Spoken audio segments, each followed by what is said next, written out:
जय यीशु।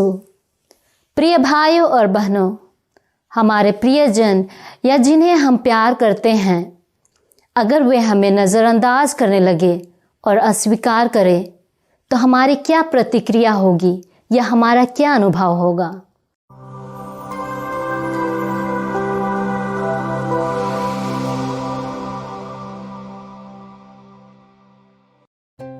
आज के सुसमाचार में हम देखते हैं कि यीशु भीड़ से घिरे हुए हैं और उन्हें शिक्षा दे रहे हैं। इसी दौरान उनसे मिलने की आस में उनकी माता और उनके भाई बाहर खड़े हैं।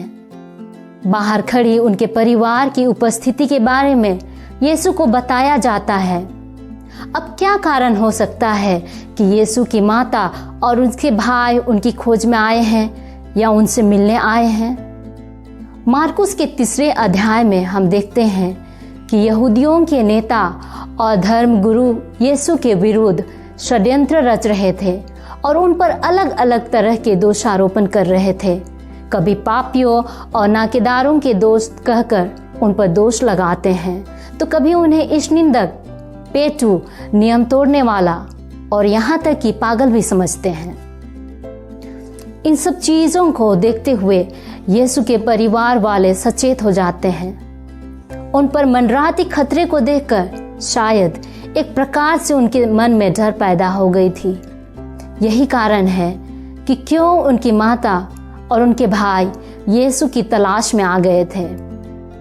ये सब चीजें मरियम के दिल में अपने बेटे के प्रति गहरे प्रेम को जगा देती है और अपने बेटे के प्रति जिम्मेदारी उन्हें उनकी तलाश में खींच लाती है।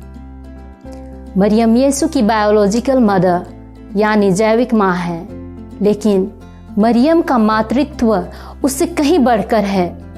वह यीशु की माता केवल इसलिए नहीं है कि उसने यीशु को जन्म दिया, बल्कि वह इसलिए भी यीशु की माता है क्योंकि उसने ईश्वर के वचन को सुना, उस पर मनन किया और उसे अपने हृदय में संचित रखा और उसके आधार पर ईश्वर की इच्छा अनुसार अपना जीवन बिताया।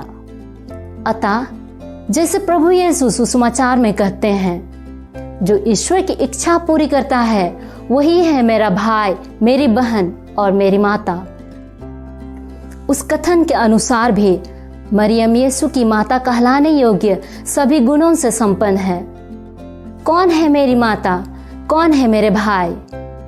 ऐसा सवाल करके यीशु अपने पारिवारिक संबंध या खून के रिश्ते को नीचा दिखाने की कोशिश नहीं कर रहे हैं या अपनी माता या अपने भाइयों का अपमान नहीं कर रहे हैं, बल्कि वे ये बता रहे हैं कि सच्चे रिश्ते की पहचान के लिए खून का रिश्ता और पारिवारिक लक्षण काफी नहीं है, परंतु सच्चा रिश्ता ईश्वर के साथ हमारे सामूहिक संबंध के आधार पर एक आध्यात्मिक नाता है।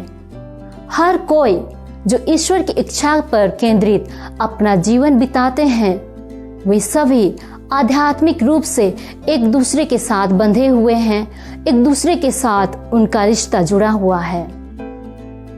कई सारे झूठे आरोपों के बावजूद यीशु ने कभी भी इस पृथ्वी पर अपने पिता की इच्छा को पूरा करना नहीं छोड़ा।